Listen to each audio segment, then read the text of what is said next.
Welcome to It Figures. Tonight's review is going to be of Marcus Phoenix. Some of you might know Marcus from the very popular Xbox 360 game, Gears of War. Actually, it was one of the very first next-gen games that ever came out on any system. The graphics were just incredible, and we get a brand new hero named Marcus Phoenix.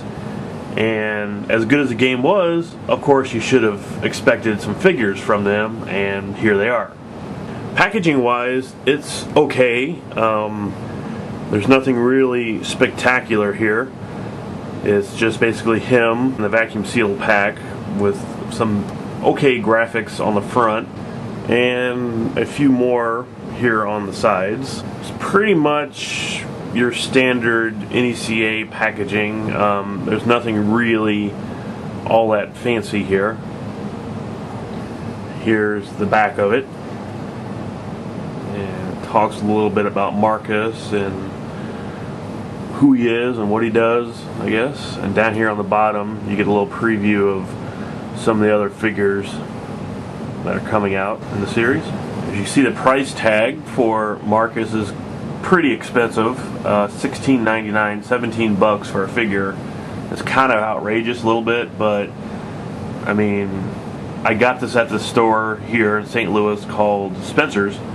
So I mean, for the kind of figure and detail that's in the figure, $17, even though it is kind of outrageous, I can kind of see for the size of the figure and the detail, it's I guess okay. So let's go get the old scissors out and let's open Marcus. So inside the package here is some ties holding Marcus in. So that's basically, it's all really holding him inside the vacuum sealed packaging. So you just gotta undo those ties and let him out. So here is Marcus outside of the packaging. I did find that some of his joints were very stiff. It took a little bit to really kind of loosen them up, and now they almost seem too loose actually. The one knee joint is a little loose. Makes him standing a little difficult, but you know, he still can obviously stand on his own. This is what I was kind of talking about. It's a little loose. It was real stiff, and then I broke it. I mean, I didn't actually break it, but I broke the stiffness out of it, and now it's just kind of a little bit too loose almost. But he does have articulation here, and in his foot, his foot moves. Don't move side. I guess it does move side to side a little bit. Half leg thigh here does move. His arms move in and out, and they don't so much bend. You can't straighten his arm, but it goes side to side, and his hand moves, and he has a ball jointed head, which don't really have too much movement there. So now we get to the fun part, the absolute extreme detail on this figure. It's just really mind-blowing. I mean, it's some of the best details I have ever seen on any figure. It's just absolutely incredible. As you can see, every little rivet, just everything, every crease in the armor, it's amazing. So the detail on here is just absolutely phenomenal. You can see the packs around his waist there.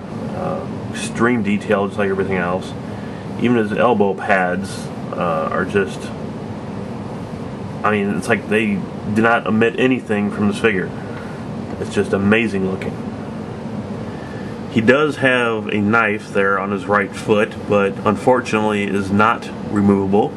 It's glued into place. The paint applications are pretty much just about on mark with the sculpt. There's very little slop to any of it. his armor looks dirty like it should. You know, the parts that do have color, like the back here, are really nice. The pack and his packs on his waist are really well done. I really like the detail around his neckline back here. It's very, very nice.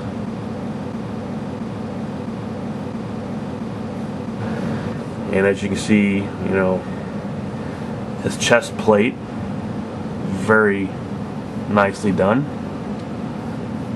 Even the little tiny lights, I guess that's what be, are on there. And it looks like he must have some sort of mud or rust or dirt or something on his shoes. It could be blood. It doesn't really look like blood though, it's more dirt looking color.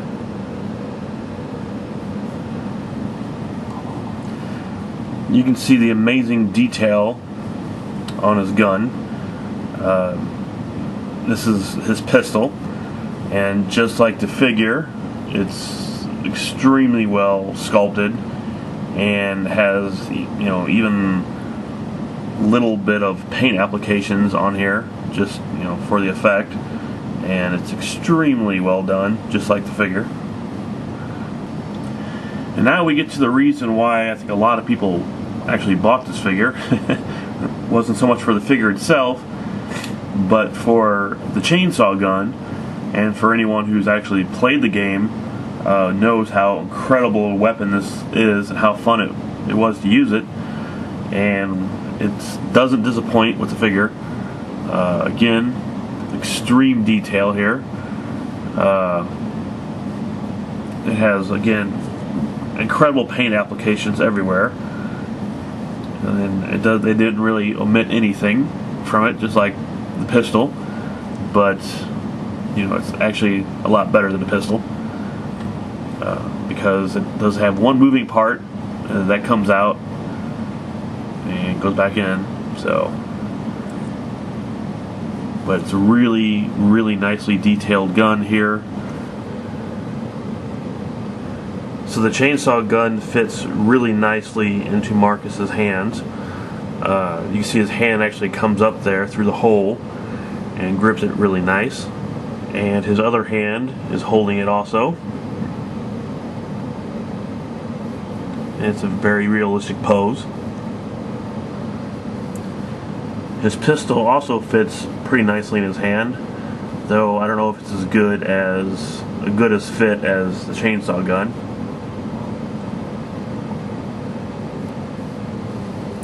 So there you have it. This is Marcus from Gears of War. So now let's take a look at the Figometer and see how Marcus stacks up.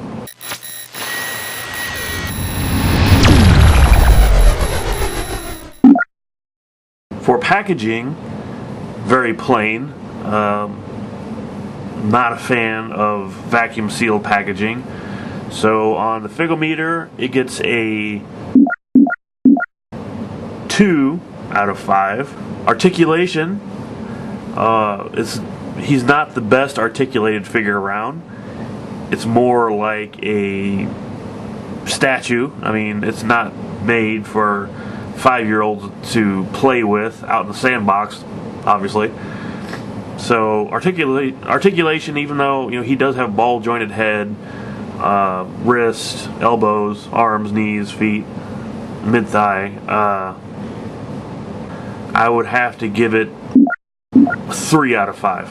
So sculpt, paint, detail, all of it gets a 5 out of 5. Marcus is it. I mean, he's one of the best figures I've ever seen from a video game. The extreme detail here is just amazing. And for a figure, overall, I would have to give Marcus a 5 out of 5. That was tonight's review of Marcus Phoenix. So I'll see you next time on It Figures. Please visit our website. It's frontrowreview.com.